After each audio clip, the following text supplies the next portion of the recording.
Sveiki, visi brangieji. Šiandien mes pradėsime naują tiesiog akibrokštų laidų ciklą pavadinimu Pasiklausykime rabino. Šiandien su mumis laida dalyvauja reformistinio judaizmo rabinas Žilvinas Jonys. Sveiki. O laidą vesime mes, tai yra Tiesos akibrokštų redaktoriai Naglis Daubaras ir aš Darius Skumbinas. Šios dienos tema yra islamas ir jo propaguotojai Lietuvoje. Nagli, kreipiuosi tave. Kokie šios savaitės aktualiausių žiūrovų ir klausytojų klausimai? Daug dėmesio sulaukė Žilvino pasakymas, jog islame yra mokinama vyrams mušti savo žmonas.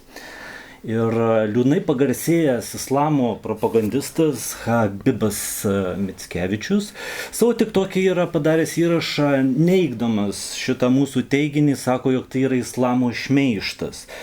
Gerbiamas Rabi, gal galėtumėte pakomentuoti, ar tikrai tai yra šmeižtas, ar yra pagrindo teigti, jog tikrai islamo šventuose raštuose kalbama, jog turi mušti savo žmoną vyras? Dar kaip kalbama? Šitas dalykas kalbama abiejuose islamo religijos šaltiniuose, bent jau sunitų. Jų šventoje knygoje, šventame rašte Korane ir jų hadisų rinkiniuose, kurie sudaro pranašo sūnos pagrindą, nes musulmonai, sunitai vadovaujasi dviem apreiškimo šaltiniais – Koranu ir hadisais. Štai paimkim Koraną. Atsiverčiu 4 surą An-Nisa, moteris išvertus, ir skaitau 34 ajatą, tai yra 34 eilutė. Galima net dėl kompromato prisiminti ar pasižymėkit kas nors. 4 surą An-Nisa, 34 eilutė. Skaitau.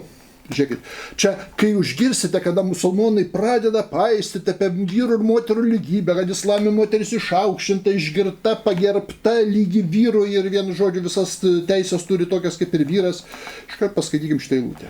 Skaitau. Koranas čia būtent pačių musulmonų išleista, štai Lietuvos musulmonų religinių bendruomenių taryba muftijatas. Taip, redaktorius garsusis Aleksandras Beganskas, muftijus skaldytojas ir priešintojas religijų. Na, pradėkim. Rašo Koranas. Vyrai stovi virš žmonų. Vyrai stovi virš žmonų. Skliaustelėse paaiškina, čia vertė berods muftijus Jakubauskas. Joms vadovauja ir neša atsakomybę. Joms vadovauja vyrai. Vyrai stovi virš žmonų, joms vadovauja. Taigi šeima nėra, kaip sako, dviejų lygiaverčių asmenybių susijungimas, kompromisai, bendravimas, diskusijas, pasiginčijimai. Ne, vyrai stovi virš ir joms vadovauja. Ir neša atsakomybę už visiškai nesavarankišką padarą moterį. Jie atsakomybę neša prieš Allahą. Nes Allahas savo išmintimi sutikė kai kuriems pranašumą prieš kitas. Paaiškina, sutikė kai kuriems skliausteliuose vyrams pranašumą, skliausteliuose suteikiant didesnį atsakomybę, suteiktos didesnės galios prieš kitas skliausteliuose moteris. Taigi vyrams prieš moteris suteikė pranašumą. Ir todėl, kad jie, paaiškina, kodėl vyrai pranašesni turi daugiau galių ir atsakomybės prieš moteris. Todėl, kad jie, vyrai, išleidžia iš savo turto. Paaiškina skliaustelis, duoda jiems mahr, vedybinį garantinį bonusą ir aprūpina jas. O čia sustosim. Čia musulmonai labai kalba, kad islame moteris aprūpinta, kadangi santuoko sutarty numatomas yra mahras, duodamas moteriai kažkoks tai piniginė dovana, bonusas, kad jinai turėtų kažkokias garantijas, skyrybų atveju būtų aprūpinta ir taip toliau. Iš tiesų man šitą retoriką kelia juoką, juk tai pirkimo pardavimo sutartis. Vyras perka moterį. Pačia tikrąja prasme. Sudaroma sutartis grinai kaip daikto pirkimas. Įsipareigoja iš ūkininko nusipirkti ant 50 maišų bulvių ir taip toliau už tiek ir iš tiek. Ten numatyta kaina, mahras tas vadinamasis ir taip toliau. Jūs suprantat, ir moteris ten rinkos kainom eina. Jūs suprantate, kad mahras nevienodas. Praktika tokia islamo šalyse, kad jeigu moteris gražesnė, žinoma, didesnis mahras yra. Jeigu moteris jaunesnė, didesnis mahras yra. Jeigu moteris iš geros kažkokios įtakingos šeimos, didesnis mahras yra. Jeigu moteris nekalta, didesnis mahras yra, negu kad įsiskyrusi, negu kad senesnė amžiumi, negu kad negraži. Tai yra rinkos, nu, kaip ir prekė. Tu žiūri, renkiesi savo parduotuvėje bulves, kurios gražesnės, kurios prastesnės. Machra, tas pats. Čia įsivaizduojat, dar koks įdomus yra net nusidėvėjimo garantijos, kaip prekiai paprasčiausiai. Štai, jeigu moteris pati nusprendžia išsiskirti ir dar lytinio akto nebuvo, paprasčiausiai o jeigu lytinis aktas buvo, paprasčiausiai, tai jau moteris tik tai pusę machro, pakai kurias mokyklos paprasčiausiai atiduoda, jau nebe visą, bet jeigu lytinio akto nebuvo, turi atiduoti visą machro. Nu, nepasinaudoja prekę, neišpakavo dar. Nu, tokia tai situacija. Tai va tas machra yra. Vidurinė Azija kalėjimas. Realiai didesnį dalį musulmonų šalių tai yra iš tiesų tai tėvams mokama, net ne moteriai. Tėvai susitarė su jaunikio šeima, dėl kainos susitarė ir taip prašom, atsiskaitė. Moteris net nemato tą machą. Štai kokie įdomus dalykai. Jeigu, pavyzdžiui, nu čia daug visokių niuansų yra paprasčiausiai. Ir dabar žiūrėkit, o teisiosios moteris yra tos, kurios visiškai paklūsta. Kas yra teisi moteris mūsų islame, kuri visiškai paklūsta. Jūs paaiškint kam? Pirmiausia, Alachui, nu čia savaime suprantame. O paskui savo vyrui paklūsta savo vyrui. Tai yra pavaldinio ir viršininko santykiai, vergo ir valgvaldžio santykiai. Paklūsta, palaukit, abu turi lygus, jie turi daryti kompromisus. Ne, paklūsta, vyrai yra aukščiau, aiškiai kalba. Na, savaime jau kyla mintis, kad ne visoms moterims bus priimtina toks hierarchinis pavaldumas, vyro valdžia ir savininkiškumas. Jis sako, paklūsta pirmiausia Alachui, paskui savo vyrui, slepia, kad turi saugoti prieš kitus vyrus, dėka to, kad pats Alachas saugo, teikia pagalbą. O tos moteris, kurių nepaklusnumo bijote, vyrams sako, tos moteris, kurių nepaklusnumo bijot, a jeigu jį paims ir nepaklus, sakys, ne, aš taip manau, aš taip darysiu. Įsivaizduojate? Ką reikia daryti? Perspėkite ir palikite sutuoktinių lovose. Pirmiausia, duodi perspėjimą. Žinoma, kaip ir darbovietė virštikas, duodi pradžiui įspėjimą darbuotojai, jeigu kažką. Iš karto nesiema represijų. Teisingai visur kur. Spėjama, gal gražiuoju pavyks, paklauso. Ne, tada palikit lovą, tada seksualinis boikotas. Savaitę, 2-3, kai negaus seksualinių santykių, tada paklaus. Įdomus čia mentalitetas, ar ne?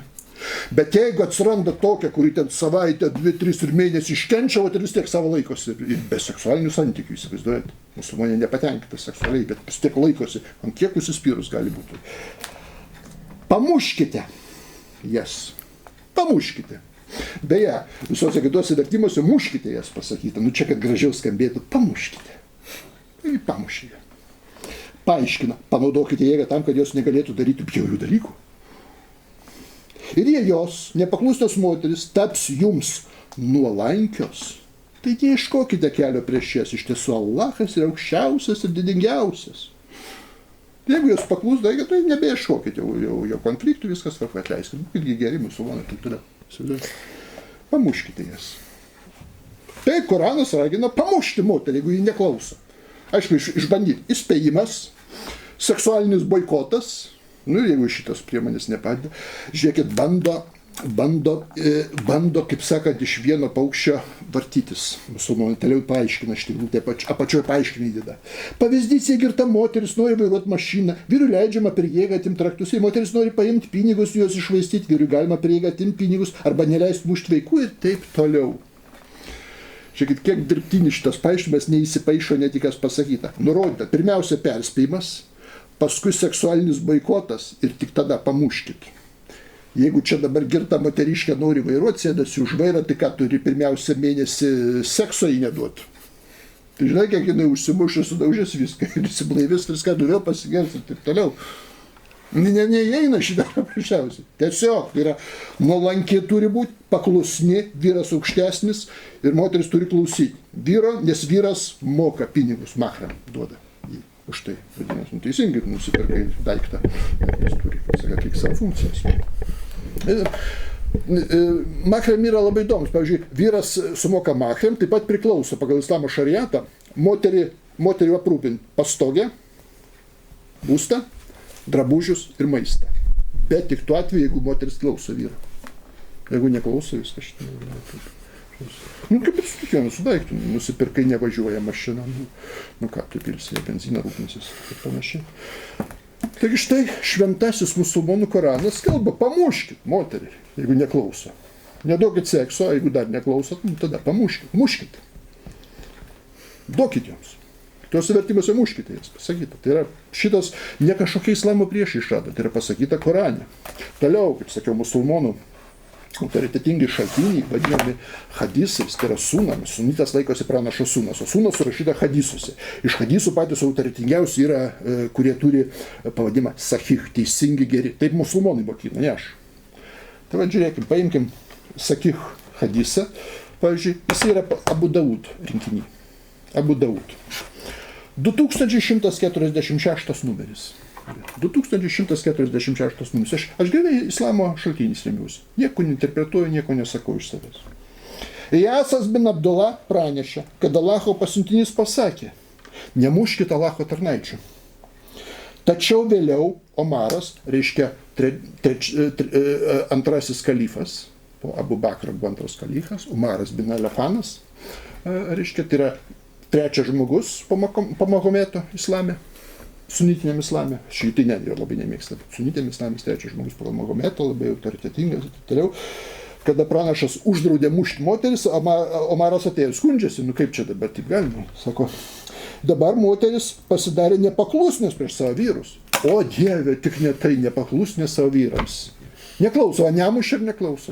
Taip toks santykiai buvo, laukinė genčių visuomenė. Taip. Tuomet pranašas, cituoju, tuomet pranašas davė leidimą jas mušti. 2146 hadisas Abu Daud rinkinys sunitų. Vienas iš privalomų 6 hadisų rinkinių sunitiniam islame. Laikomas sakih hadisų. Geru, teisingu. Sakih yra geras, teisingas hadisas, autentiškas, kuriuo reikia remtis. Pats islamas taip mokina. Davė leidimą mušti jas. Po to daugybė moterų apsupo pranašo žmonų namus, skųsdamiesi savo vyrais. Bet pranašas pasakė, daug moterų apsupo Muhamedo šeimos namus, skųsdamasi savo vyrais. Tie vyrai nėra geriausi tarp jūsų.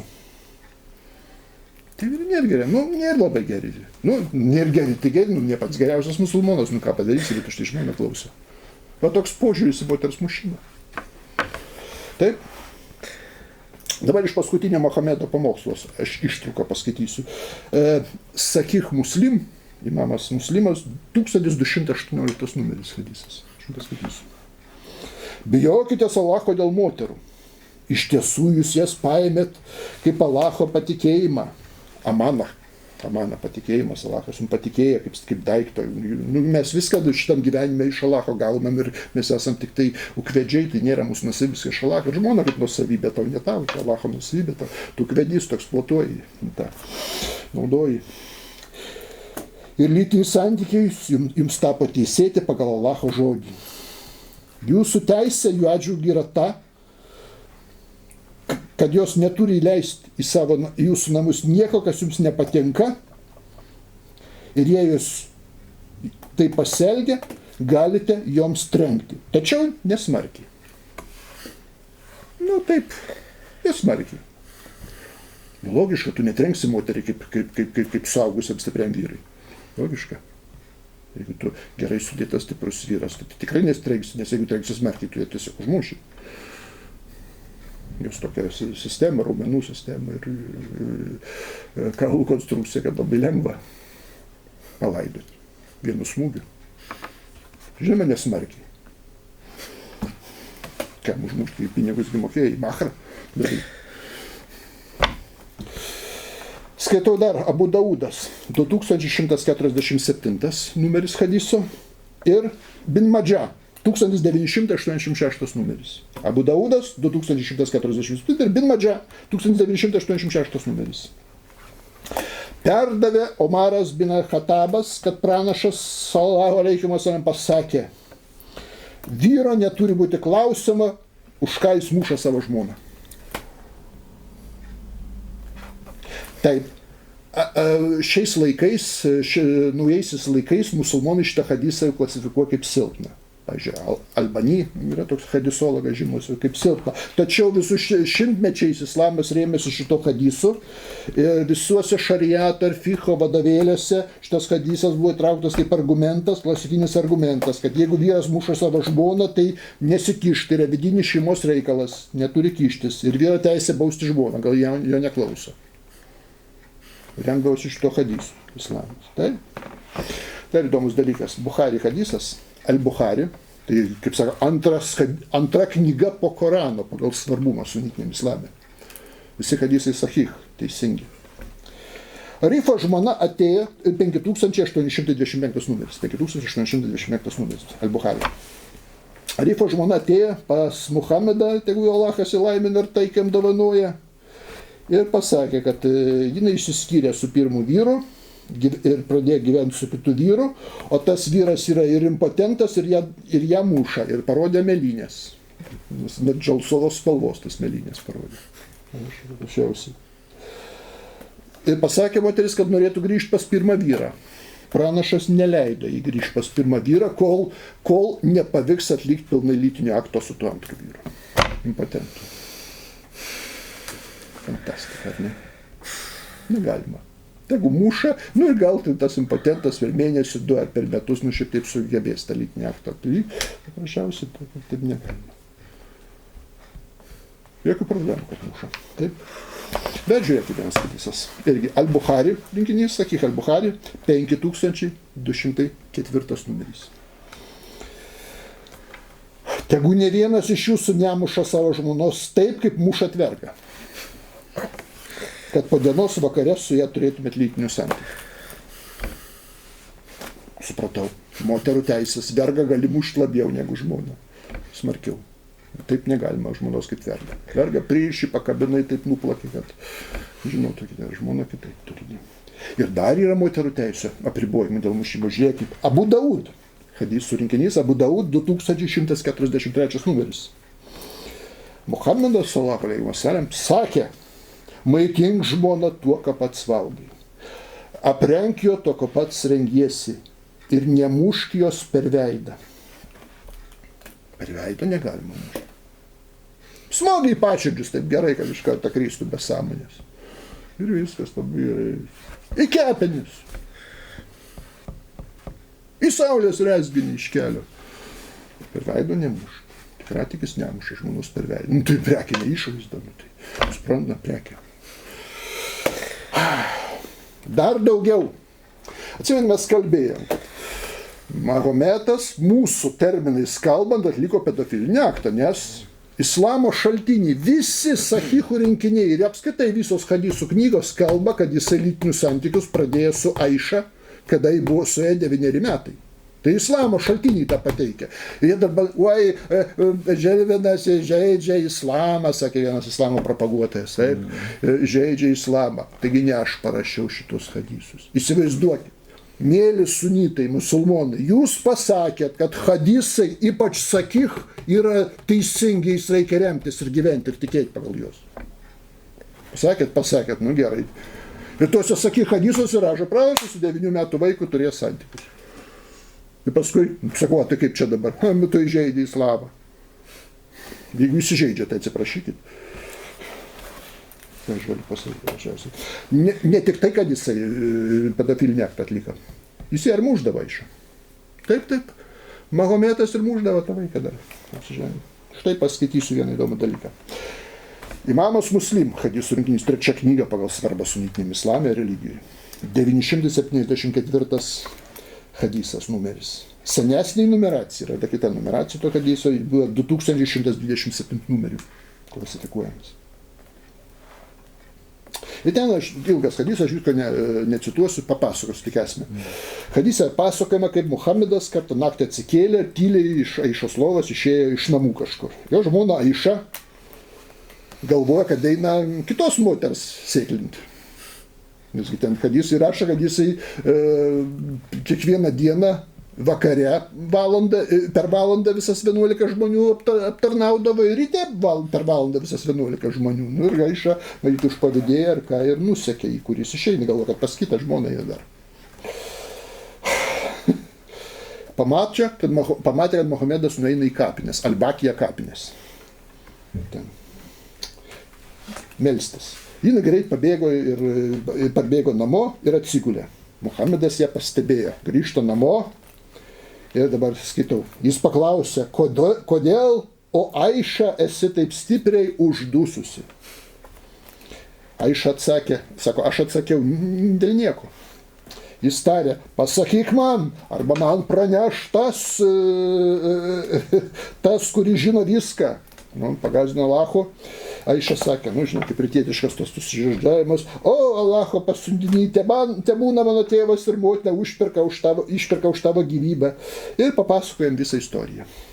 Ir jis tada paklausė, ar tai tavo šešėlį aš mačiau?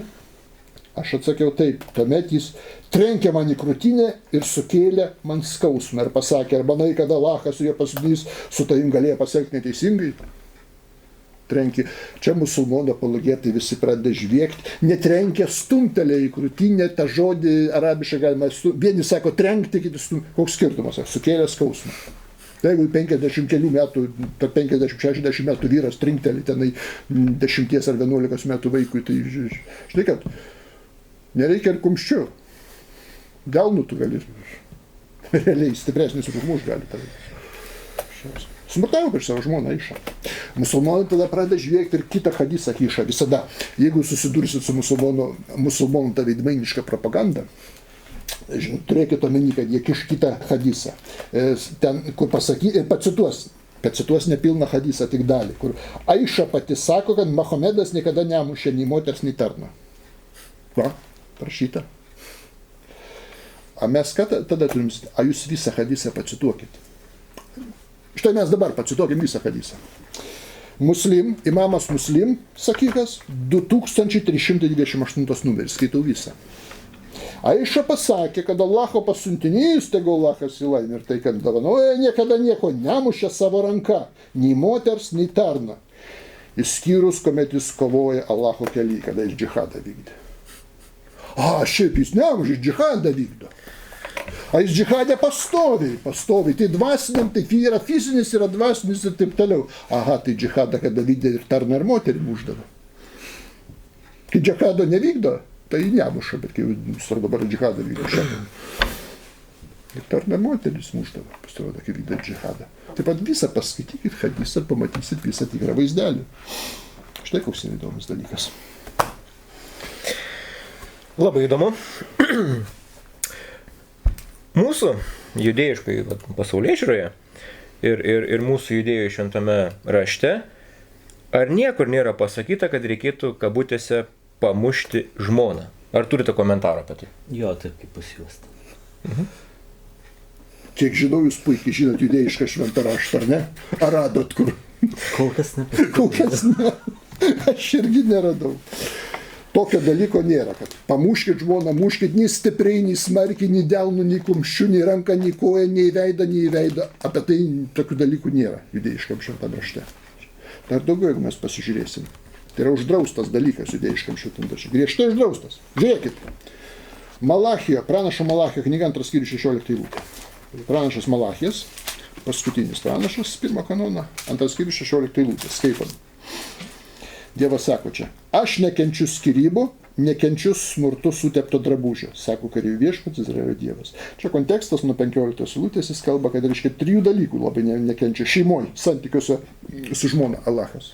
Šitas Dievas, reiškia, nekenčia neištikimybės, reiškia, nekenčia skyrybų ir nekenčia smurto sutepto drabužio. Jeigu Dievas nekenčia smurto, tai žinoma negalima smurtauti. Čia vyrams sako apie savo žmonas kalba. Kontekstas visas. Argi nebuvo padaryti, tai kariau vienas kūnas, tai kodėl paliekat savo žmonas, reiškia, ir taip tariau, aš nekenčiu skyrybų, nekenčiu smurtų sutepto drabužio. Nekenčia. Dar daugiau. Prasideda Tora pradžios knygos 2 skyriui 24 eilutė, kur sako, pasižiūrėkit. Todėl vyras paliks tėvą ir motiną, susijungs su savo žmona ir jodu taps vienu kūnu. Pabrėžiu, tai yra vienas kūnas, kasgi save muša. Musulmonai šitai muša save. Šagusein, vagusein ir Ašūros mėnesį plaka save. Ir pažiūrėkite, daug jūs tik tokie video rasite, mėlynos tos krūtinės, kartais iki kraujų su grandinėm taško. Čia kaip čia pasakyti kriminalinių žargonų kalbant, supras mane Habibas, rasborkė tarp pačių musulmonų. Šitai tiki, kad valdžią turėjo perimti pranašą Mohamedo, reiškia, giminaitis. Kad sūnų neturėjo, tai anūkas turėjo. Ir jie sako, kad sunitai gyvatės užmušė į pėdinį pranašą anūką Huseiną. Paėmė ir nužudė, kad galėtų kiti. Ir jie mes nesugebėjom apsaugoti pranašo anūko ir nužudė blogis sunit ir taip toliau. Ir už tai vien kitų nekenčia. Ir už tai ten prakeikinėja tos Omarą kalifą ar visus kitus. Čia jų vidaus konfliktas. Dar daugiau, ne tik tai kūnas vienas, viena dvasia. Grįžtam prie Malachijo, 2 skyriaus 15 eilutės. Pranašo Malachijo 2 skyriaus 15 eilutės. Sako, ar jūs nebuvote, čia Dievas į žmoną, padaryti vienas kūnas ir viena dvasia. Ne tik vienas kūnas, ir viena dvasia. Tai yra ypatinga vienybė, apie kokią gali būti nesantaika. Apskritai nesantaika net šeimoje tarp vyro ir žmonos yra uždrausta. Taip. Tanachas kalba, kad neturi namuose būti nesantaikos. Apie smurtą net nekalbu. Žiūrėkit, Patarlių 11 skyrius, 29 eilutė. Atsiverskim Saliamono Patarlių knygą. 11 skyrius, 29 eilutė, kuris sako, kas kelia nesantaiką savo namuose, paveldės vėjus.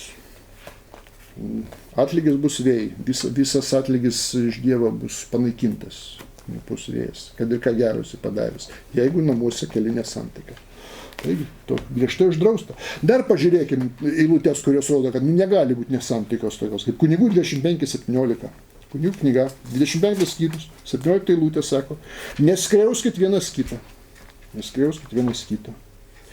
11 psalmė, 5 eilutė paskaitykime. 11 psalmė, 5 eilutė. 11 psalmė, 5 eilutė, kur sako, viešpats teisų tyrė, o nedorėlių. Ir smurtininkų jis bjaurisi. Smurtininkų bjaurisi. Nes joks smurtas negali. Dar pažiūrėkit, Patarlių 3 skyrių, 31 eilutė. Patarlių 3 skyrius, 31 eilutė.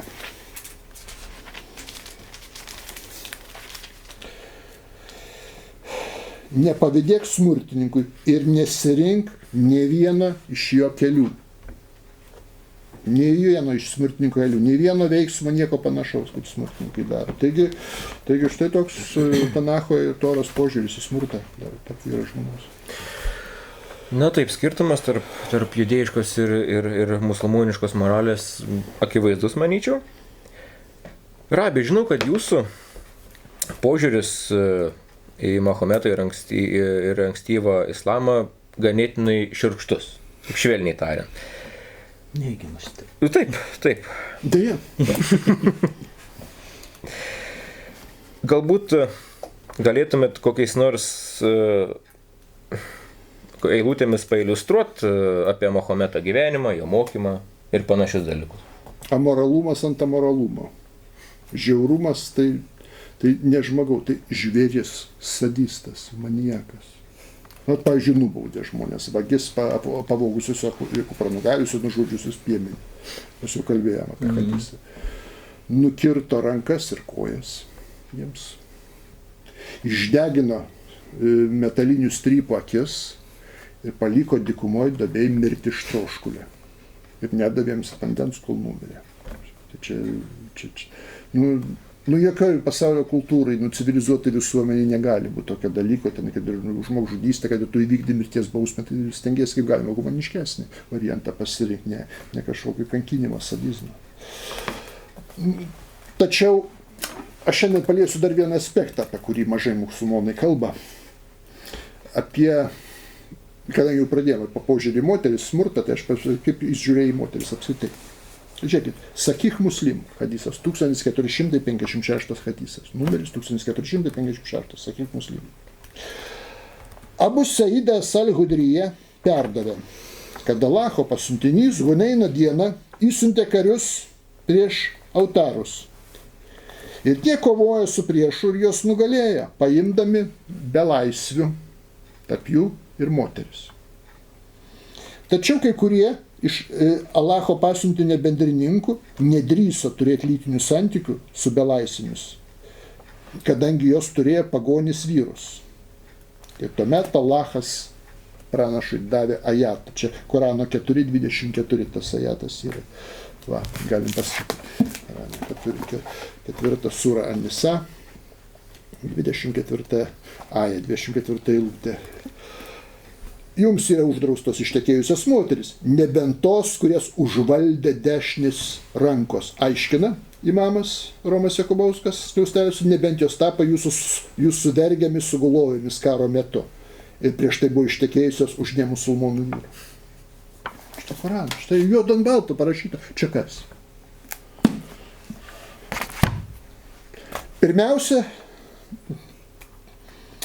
tai reiškia, kad jos tapo halial leistinos po laukiamojo periodo, palaukiu ten 3 mėnesius įda periodas.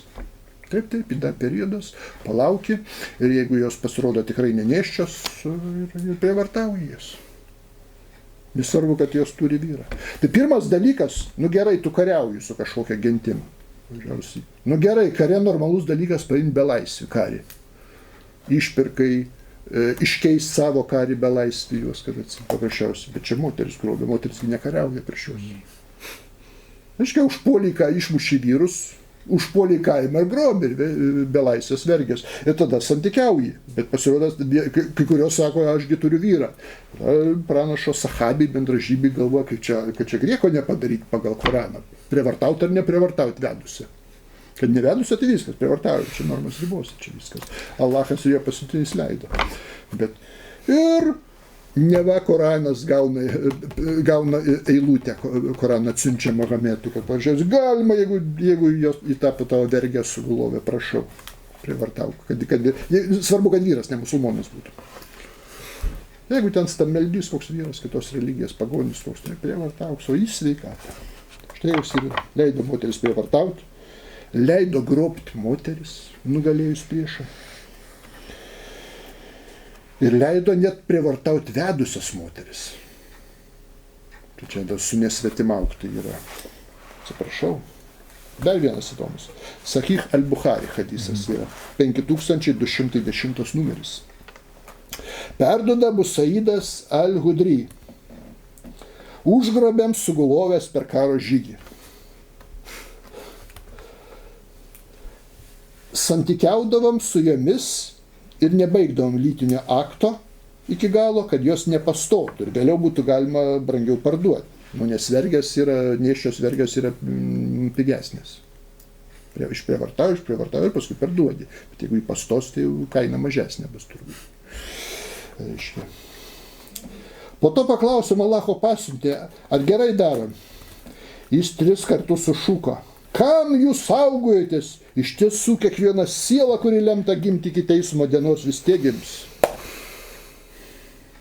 Žodžiu, be kontracepcijos.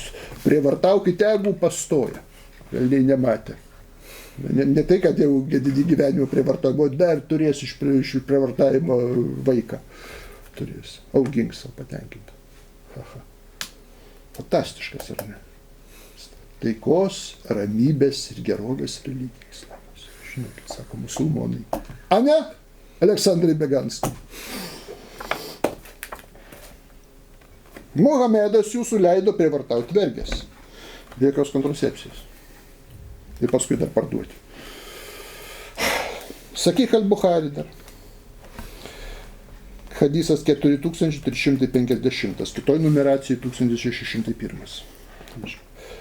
Perdodame, kad Buraida, tebus jo patenkintas Allahas, sakė, pranašas Allaho eivas salem, pasiuntė savo žentą Ali pas Khalidą, kad atneštų jam iš Jemeno džizją. Džizja tai karo grobis, duoklė. Duoklė čia surašyta Korane, kokia kam dalis, tai pranašui asmeniškai 5 karo grobė. Pasakyti, kad Korane pranašui 5. Pagarbiai, pavyzdžiui, 100 avinų, 5-20 avinų pranašai Mahometui atvarai. Taip, čia priklauso taip. Taip, reiškia, kad jam tą jo dalį atneštų Ali. O Ali buvo jo žentas ir sūnėnas. Taip, reiškia. Ali iš grobio pamatė vieną belaisvę moterį ir ją apturėjo. Po to atliko ritualinį apsiplovimą. Aš jo pasibjaurėjau. Kai mes grįžom pas pranašą sallallahu alaihi wasallam, aš jam papasakojau apie tai. O jis paklausė, o Bureida, tu nemėgsti Elį? Aš atsakiau, taip, nemėgstu. Tada pranašas sallallahu alaihi wasallam pasakė, tu neturėtum jo nekęsti, nes iš tiesų iš to penktadalio grobio dalies Elį priklauso daug daugiau, negu kad jis pasiėmė. Gerai, ko aš čia viskas tvarku, daugiau galėjo pasiimti, jam priklauso, jis tik tai vieną išprievartavo. Ko tu čia pavydė? Gražus islamas, fantastiškas, ar ne?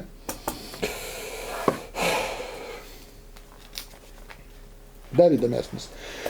Sahihuose paskaitysiu. Sahih al-Bukhari 2229 numeris. Ta pati galima rasti Sahih Muslim 1755 numeris. Kartuoju, Sahih al-Bukhari 2229 ir Sahih Muslim 1755 numeris. Po Huneino mūšio musulmonai pagerbė tūkstančius belaisvių, įskaitant daug moterų ir vaikų. Žustas islamas, ne? Ramybės religija.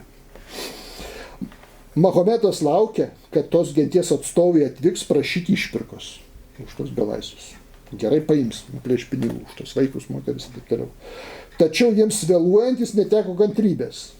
Ir išdalino grobį kartu ir visas moteris tarp savo karių. Padalino kariam visą grobį ir moteriškas. Privataukit. Bet vėliau atvyko genties delegacija. Genties delegacija gerai su pranašu sutarė, pranašas buvo geros nuodė, jie priėmė islamą ir paprašė gražinti jų moteris ir turtą. Mahometas liepė kariams gražinti belaisvės atgal, pažadėdamas jiems kompensaciją iš būsimų karų grobio.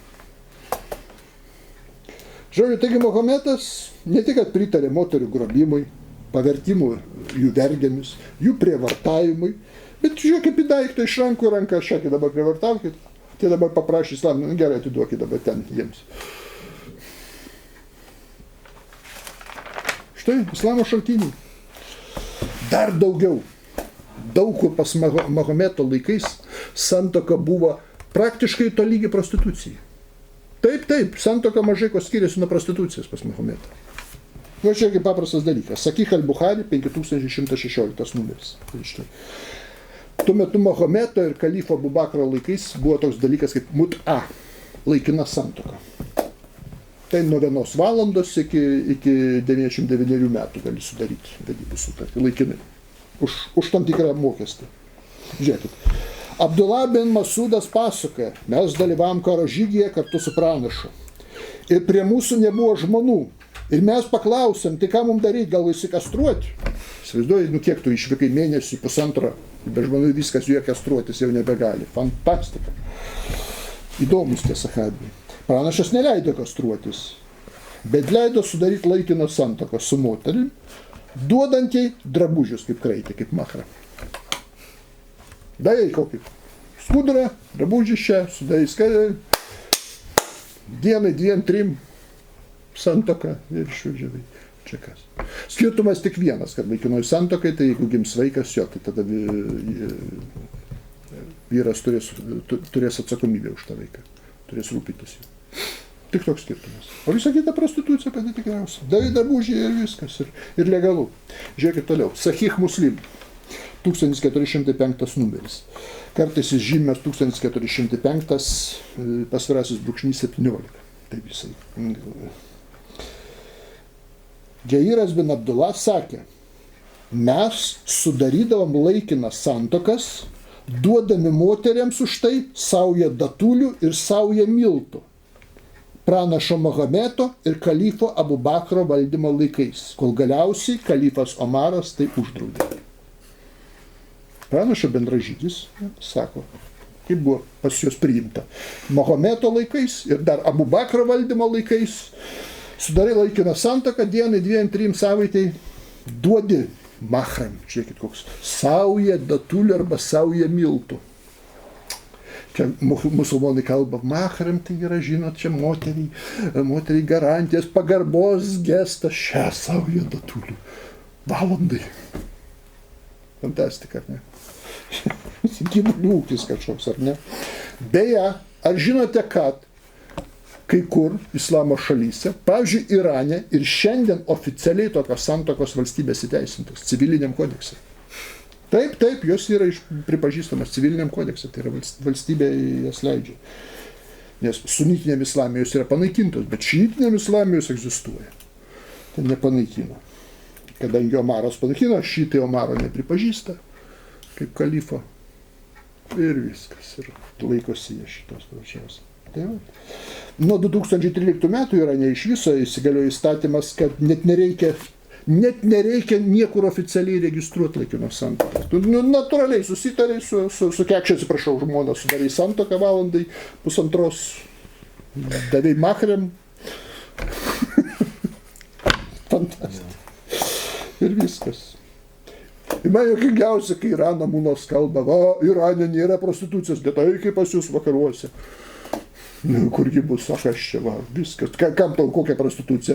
Sudarai laikiną santuoką ir su prostitucija, atsiprašau, laikiną žmoną ir dienai 2-3 davai batulių saują ar miltų saują. Fantastika. Tas pats Irake, nors valstybė oficialiai nėra patvirtinusi laikinos santuokos, bet Irake masiškai, kadangi Irakas 60% daugiau yra šiitai, ten masinis reiškinys yra tos laikinos santuokos. Tas pats yra Libane.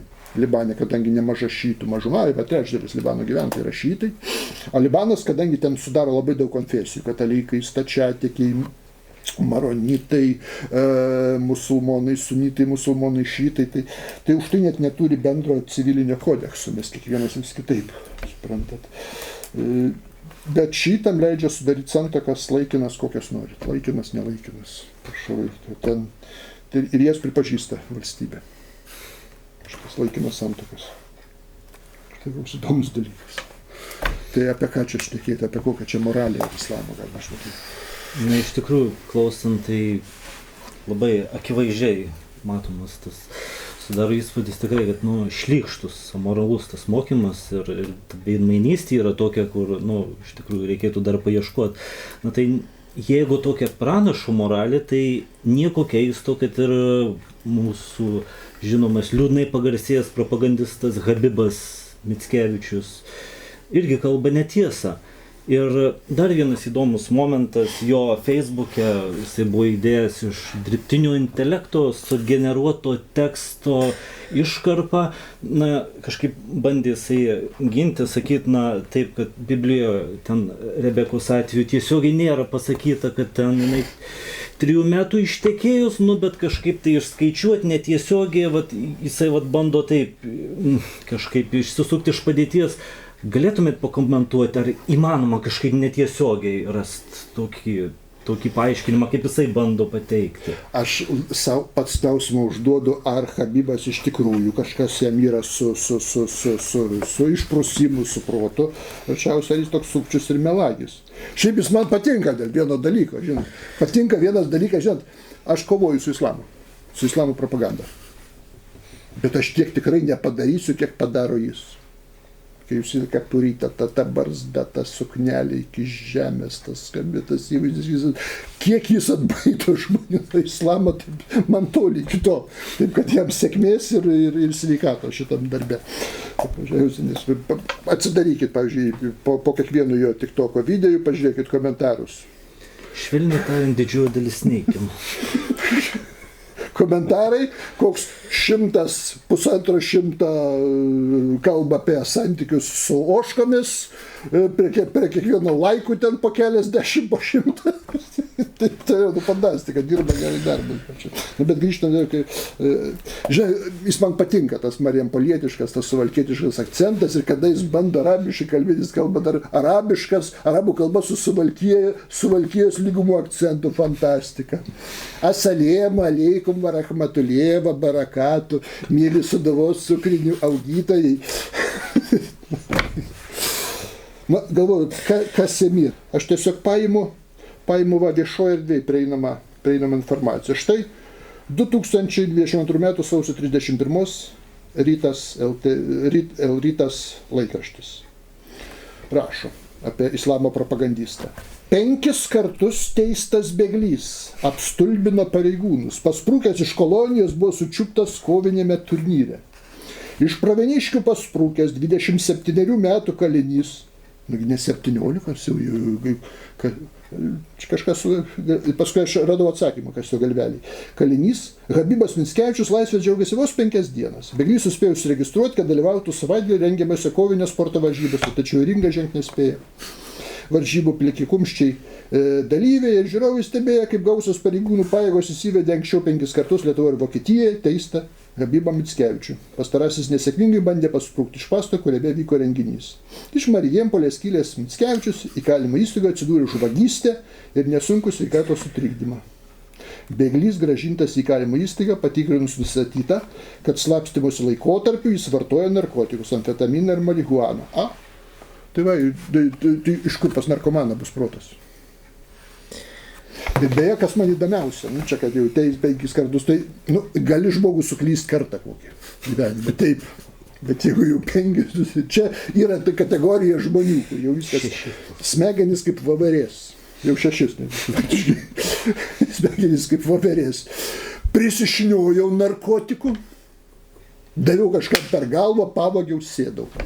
Sėdėjau, išėjau, vėl prisišniojau, vėl per galvą kažkam pavogiau, vėl sėdau. Išėjau, vėl prisišniojau, vėl per galvą, vėl pavogiau, vėl sėdau.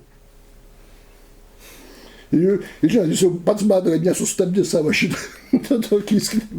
Tada jie kam? Jie metasi į religiją. Metasi fanatiškai. Žiūrėkit, kokią suknelę pasidarė.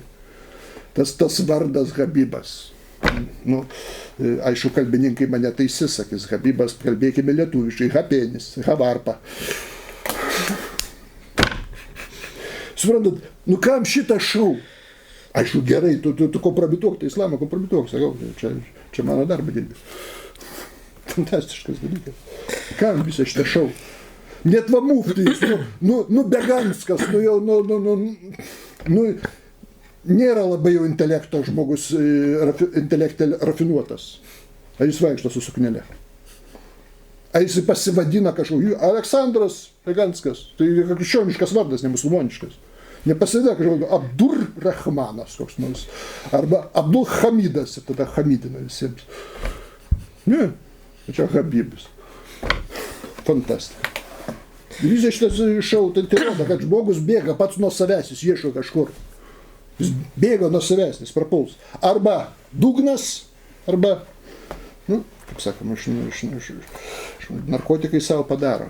Smegenys labai pažeidžia. Už tai aš negalvoju, kad jis labai piktybiškas. Aš galvoju, kad va taip jam reikia galvelį. Dabar, grįžtant konkrečiai prie to klausimo, kur jūs pasidalino dirbtinį intelektą. Jo. Čia dažnas dalykas galima rasti įvairių sąmokslų teorijų šalininkų ir taip toliau, tokį variantą. Jie kaip sako, tiesa, žydų šventame rašte, Tanache ir Torai, nekalbama niekur tiesiogiai, kad Rebeka vedė. Betgi galima netiesiogiai skaičiuoti iš kai kurių faktų. Tai turėjo būti 3 metai. Dabar žiūrėkim, kaip jie skaičiuoja. Aš jums pasakysiu. Ir pasakysiu, kur jų čia nesąmonė. Žiūrėkim. Pirmiausia, sako, reiškia. Pirmiausia, jie sako taip, reiškia.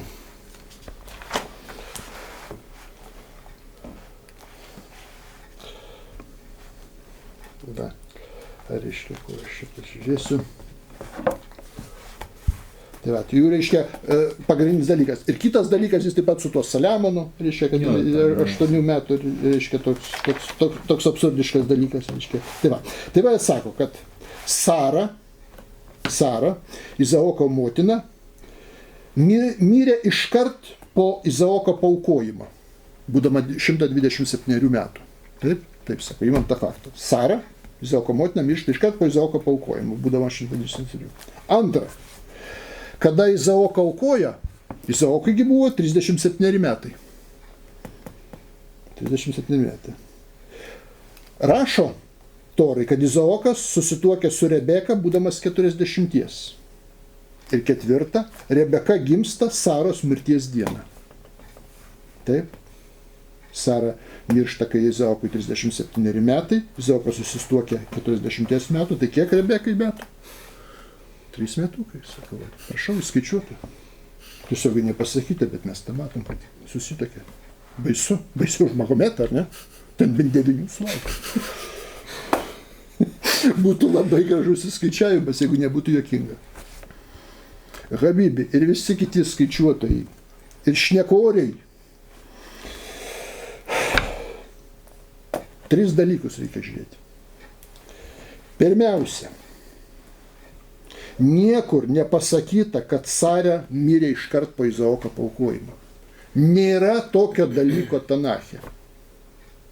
Nėra nepasakyta, kiek laiko praėjo. Žinoma, kad po Izaoko paaukojimo, bet nepasakyta kiek laiko. Metai, 2, 5, 15. Nėra tokio skaičiaus. Išora išgimda vieną dalyką. Toliau antra. Niekur nėra pasakyta, kad Izaoko paaukojimo metu jam buvo 37 metai. Atvirkščiai, berniukas vadina. 37 metų berniukas. Žinot, kaip 12 kėdžių, Kisa Varavjanimas buvo. Benderis sako, dar su manim į laivą priimkite berniuką. Kur jis parodo Kisa Varavjanis senuką. Čia berniukas, galiu lažintis, kad ne mergaitė. Čia kažkas panašaus. 37 metai. Nėra tokio pasakyta, kad jie aukoja. Abraomas ant aukuro bandė paaukoti, kai jam buvo 37 metai. Nėra tokio dalyko. Ir trečias dalykas. Niekur nėra pasakyta, kad Rebeka gimė Saros mirties dieną. Nė žodžio. Tai visą, kada duoda šitą apskaičiavimą, sakai, puiku, fantastika. Dabar jūs paima Tanachą, pasižiūrėkit dirbtiniam intelektę, kuriuo labai remiatės, neskambikit Beganskui, ar dar kokiam muftijai, Nemėžė ar Bezdonių. Ir užduokit 3 klausimus. Parodykit tas vietas. Žydų šventame rašte, kur pasakyta, kad Sara mirė iš karto tą pačią dieną ar 2 ar 3 po Izaoko aukojimo. Taip pat parodykit, kur pasakyta, kad Izaokui buvo 34 metai ir kur pasakyta, kad Rebeka gimė Saros mirties dieną. Parodot, viskas tvarko, įskaičiavimas jūsų bus teisingas. Jis skaičiavo, bet iš kur paėmė informaciją? Iš oro, iš nieko.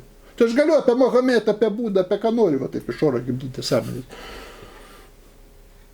Suprantu, nebe tai, kad kritikos neišlaikė, tai juokinga. Jeigu kažką teiki, sportavai, ten paprasčiausiai, reikės smegenis mankštinčiai tiek. O problema yra, kad nevykdė smegenų mankštos. Ir dabar nedirba tas reikalas. Paėmė, paskaičiuoti. Jeigu paskaitai intelektą, tai pasakyk, tas eilutės, paprašyk intelektas, kad duotų tas vietos. 3 dalykus. Ir pažiūrėsi vardus. Ir pamatysim viskas. Tai va, istorija iš oro. Niekur tų dalykų nerašo. Vat.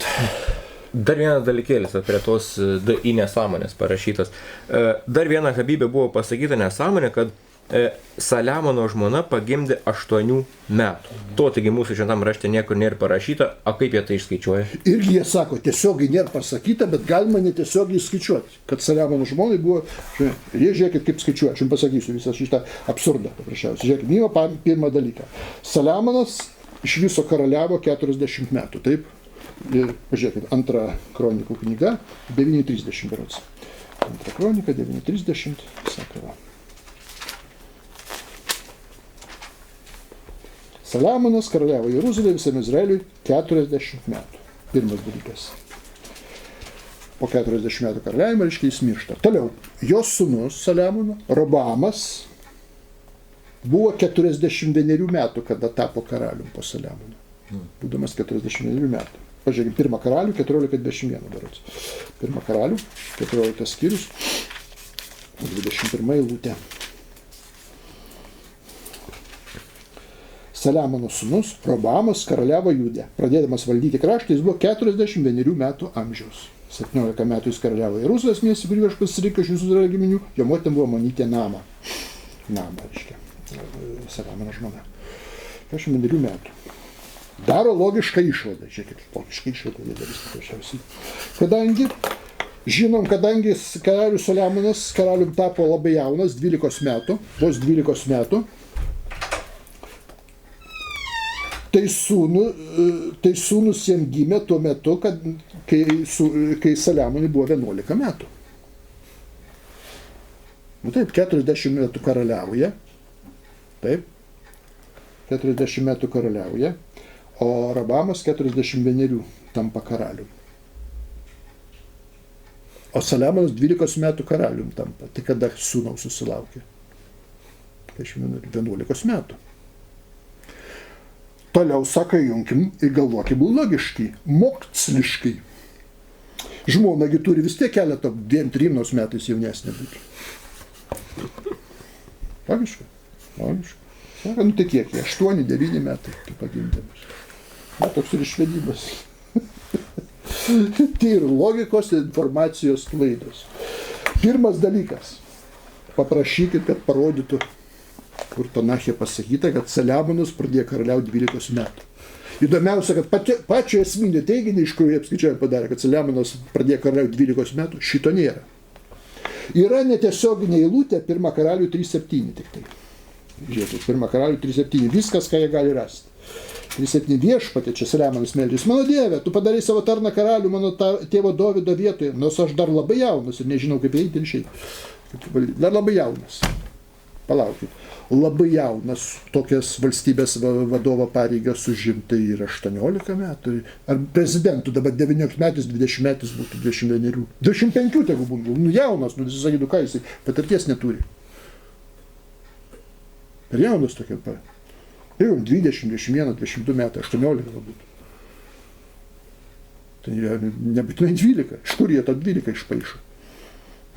Norisi, kad būtų 12. Bet nėra iš kur. O antras dalykas, iš kur pasakyta, kad būtinai jo mama, žmona turėjo būti jaunesnė tiek ir tiek. O gal 1 metų, gal vyresnė. Nėra niekur toriai pasakyta, kad turi būti žmona jaunesnė arba vyresnė. Arba gali būti tokio pat amžiaus, gali būti ir vyresnė. Nėra jokio reikalavimo. Kad 2 dalykų informacijos nėra. Ir kaip iš to tada skaičiuoti? Koks yra absurdas. Tiesos akibrokštai.